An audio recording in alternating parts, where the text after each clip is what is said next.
we have a whole bunch of new formulas in this part of the section, okay? And we have some symbols, and you're going to need to do yourself a favor and learn what those symbols are.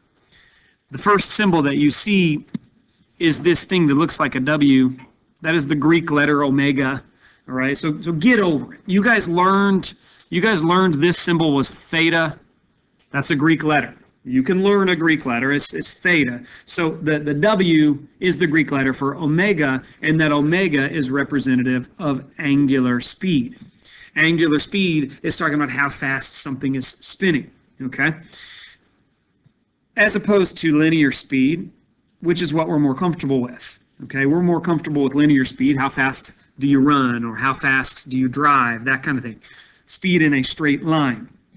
So you've got all of these equations, and I don't expect you to memorize them all. I expect you to be able to look them up and to use them, though. You're going to want to know what the letters mean. So if you see the letter V, you better know what it means, or the letter omega. I don't care if you call it W, honestly, but if you see that letter, you need to understand what the concept is. It's how fast something is spinning. It's angular velocity. So think about some of the things you already knew in the past. We learned last week a different equation, S equals R theta.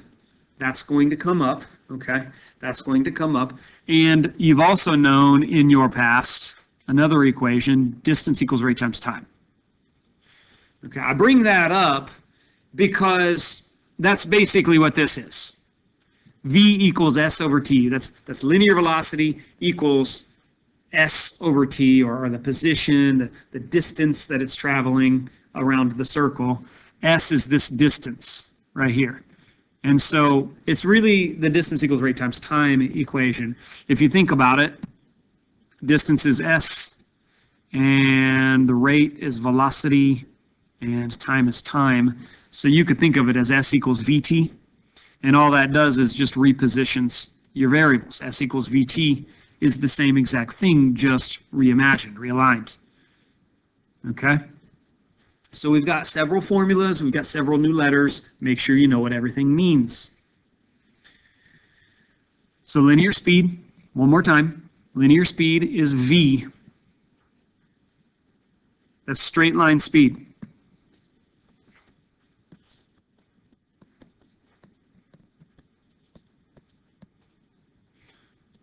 Think of it like a car. Okay, you're driving in your car, you're running in a race, how fast are you going? And then that other letter, omega, is angular speed.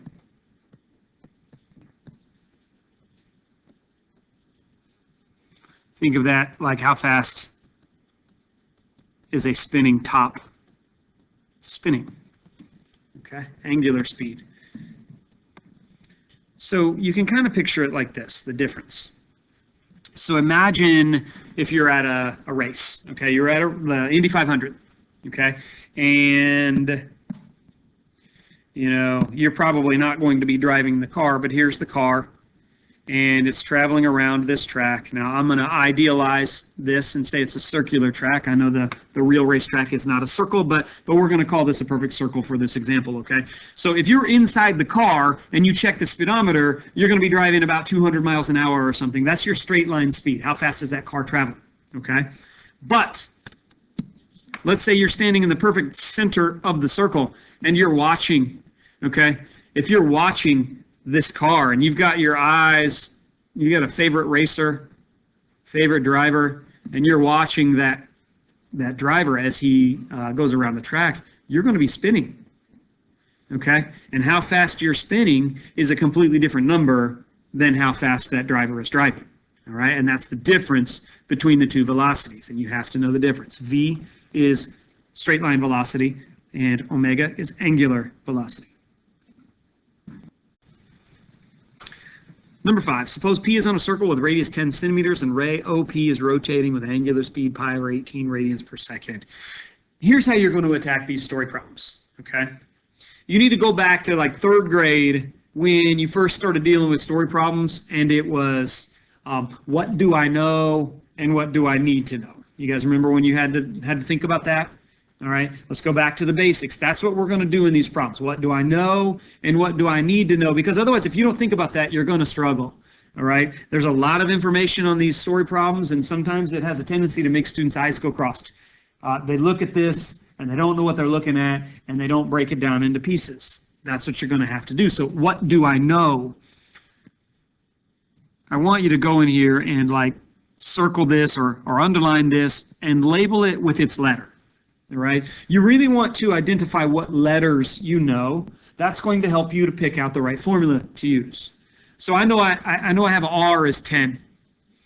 And then I look right here.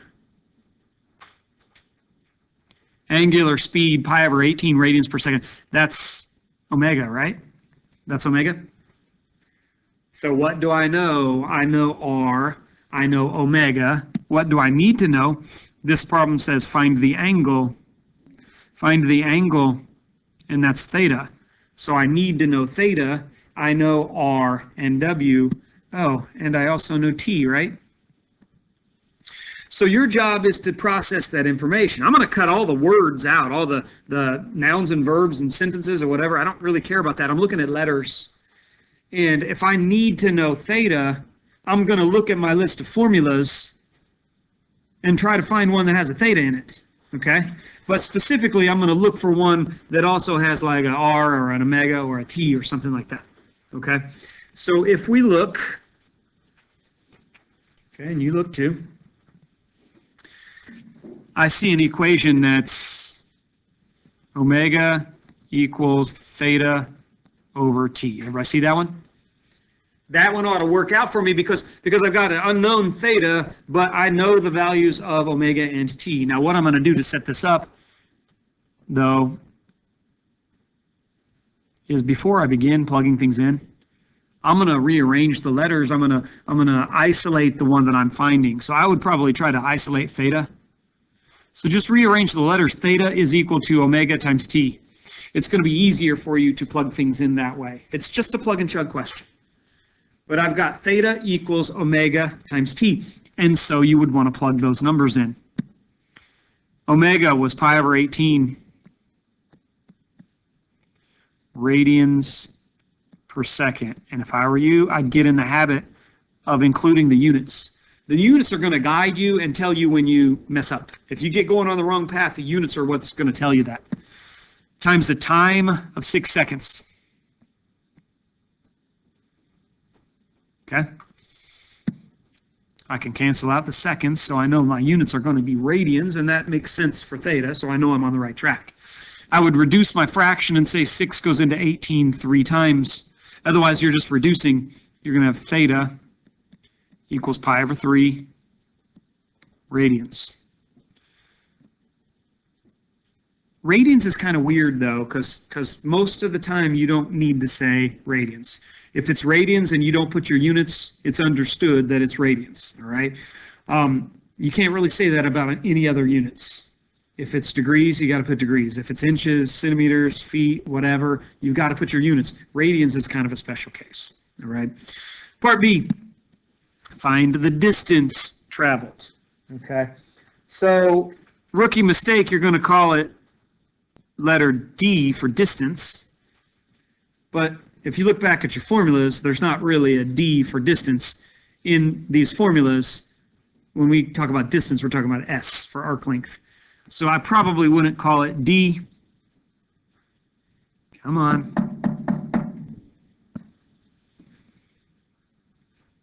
I would call it S.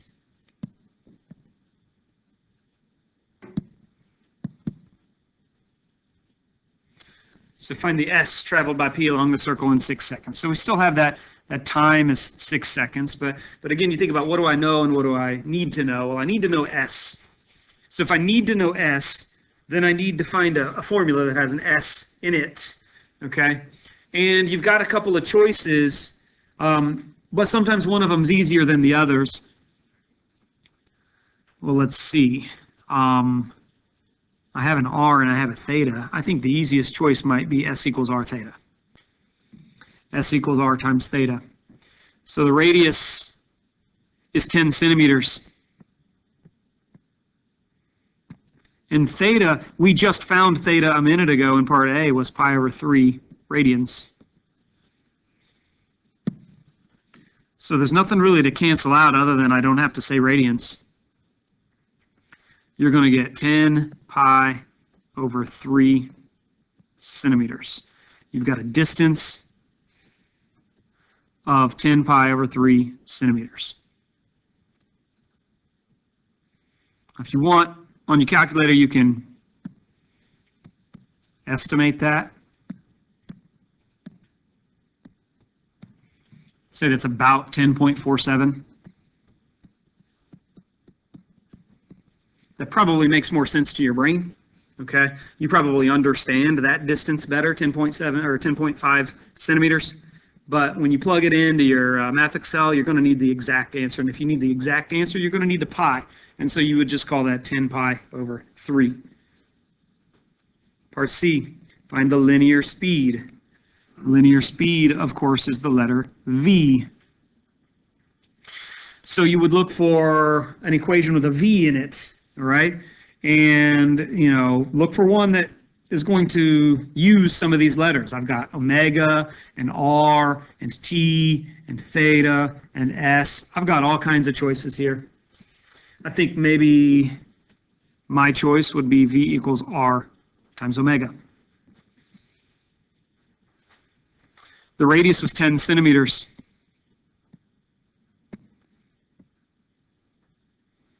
We knew that at the beginning of the problem. And the omega, the angular speed, is pi over 18 radians per second.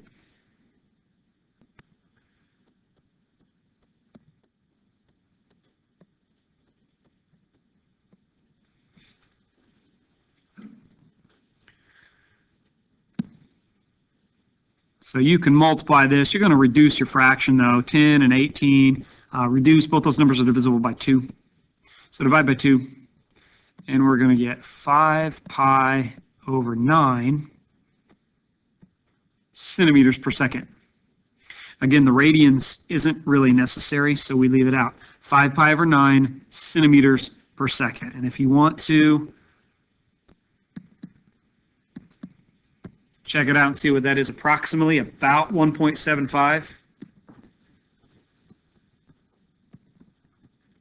But you're probably going to need exact, and so we would say 5 pi over 9. Number 6, a belt runs a pulley of a radius 6 centimeters at 80 revolutions per minute. Okay, so identify what you know. And right here you see radius, so let's call that R. And then 80 revolutions per minute is tricky because it almost looks like it's omega. But it can't be omega because they're asking me to find the angular speed, so they're asking me to find omega. So when you look at what you know, 80 revolutions per minute, let's back it up here and just say that's 80 revolutions, okay? 80 revolutions is talking about how much it spins. It spins around 80 times, and that reminds me of theta. So theta is an angle. 80 revolutions is not an angle, but we know a conversion, we can say 1 revolution is 2 pi. You can think about that as 360 degrees if you want to, but this chapter is on radians, so we're calling that 2 pi. If you do that conversion, then we can see that theta equals 160 pi. Now that's not what we're trying to find. What we need to know is angular speed, omega, and so you want to find an equation that has an omega in it. You got a couple of different choices, but let's look at the one that says omega equals theta over t. Okay, omega equals theta over t. So this is where this almost omega comes in over here. We've got the theta as 160 pi radians, but it says per minute right there, so that's in 1 minute. 160 pi radians in 1 minute. So that is omega. It's, here, let me back this up. Oh, that's fine, I guess. It's 160 pi radians per minute. That's the units. okay? But we want this in radians per second, so we just do a conversion. I know that 1 minute is equal to 60 seconds. So let's cancel the minutes, and we see our units are radians per second. Make sure you include in the units on your work. That guides you and tells you where to go. If you clean up your answer, you have 160 pi over 60 radians per second. Or you can reduce. You could have reduced over here too. Both of those numbers are divisible by 20. Divide by 20, you're going to get 8 over 3. So the answer, 8 pi over 3 radians per second. That is omega, the angular speed. Now find the linear speed. The linear speed, of course, is the letter v. So we look for an equation that has a v in it, okay? V, I've got several choices. So you want to look at what you have and compare that to what you have and what you need. You've got an r, you've got an omega, you've got a theta. I think probably the easiest v formula to use is v equals r times omega. The radius in this problem was 6 centimeters. And then omega is what we just found in the last problem. 8 pi over 3 radians per second.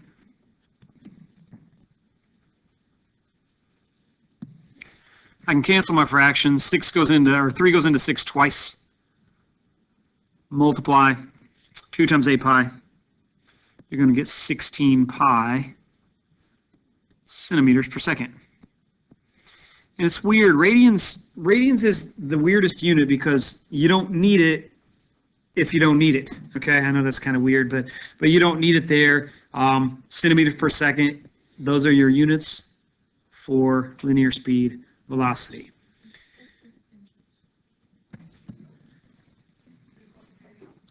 Okay, the point was raised. It's supposed to be in inches, and that is true. So technically, we have a conversion to do, but timeout, don't convert yet. I don't think that's important for the problem. So I'm going to change the problem retroactively and just say let's have the answer in centimeters per second. Okay, we know a conversion. There's 2.54 centimeters in an inch, so that's what it would require to change the units to inches. But I'm fine just leaving it as centimeters per second. Thank you. A satellite traveling in a circular orbit approximately 1,600 kilometers above the surface of Earth takes 2 hours. Okay, so I know that's a T. To make an orbit, the radius of Earth is approximately 6,400 kilometers. So there's that number you've seen before. But what's tricky about this is it says the radius of Earth is 6,400 kilometers. That's not what the problem is about. The problem is about the satellite. And so you don't want the radius of the Earth, you want the radius of the satellite. And so if you notice, the radius of the satellite is going to end up being 6,400 plus 1,600 or 8,000. So make sure you get that down somewhere. The radius is 8,000 kilometers. All right, so we know time is 2 hours, radius is 8,000 kilometers, and we want to find the linear speed, that's v, of the satellite. Okay, now, we actually know one more thing, and it's hidden. Sometimes you have to read between the lines, and in this case, it says something about making an orbit. Okay, we know making an orbit means going around one complete time, or 360 degrees. Okay, making an orbit is telling me the angle, theta, is 2 pi. We don't say degrees in this chapter, so we would say 2 pi radians. 2 pi radians. All right, so we know T and theta and R. We want to know V. So what can we do? We can maybe do V equals R times omega, or, oh look, there's one that says R times theta over t, right? Isn't that exactly what we have? That's exactly what we have, right? So we can use that formula, and we know that the radius is 8,000 kilometers, and theta is 2 pi radians, which we may or may not need, and the time is 2 hours. So here we can cancel a 2. We don't need to say radians. I'm left with 8,000 pi. 8,000 pi kilometers per hour. That's pretty fast, but hard to visualize. So if you wanted to get out your calculator and go 8,000 pi, we're talking about 25,000 kilometers per hour. Pretty fast. But let's go with the exact value, 8,000 pi. Part B, approximate the distance. Okay, rookie mistake is to call this a D. In this chapter, we're talking about the arc length. If you look at this, this picture, the distance this travels, this satellite travels, is this pizza crust right here. It's S. That's what we're talking about in these kind of problems. So notice they give you a time. We're going to have to use that time of 3.5 hours. It's tempting to use the material in the top and talk about this right here, but this is only applicable for 2 hours. Okay, one orbit, or theta equals 2 pi, is when it's traveling for 2 hours. Theta would be something different in this case because we're traveling for a different amount of time. So anyway, I want to find this distance, S. I need to find a formula that I can use, okay?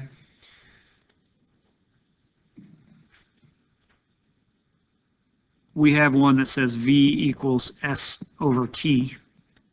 That's going to work because I have the T value, and I found velocity in the last problem. I would probably rearrange the letters, though, because I like having my S isolated. S equals VT, and basically this is the D equals RT equation. This is distance equals rate times time. S equals V times T. V from part A was 8,000 pi kilometers per hour.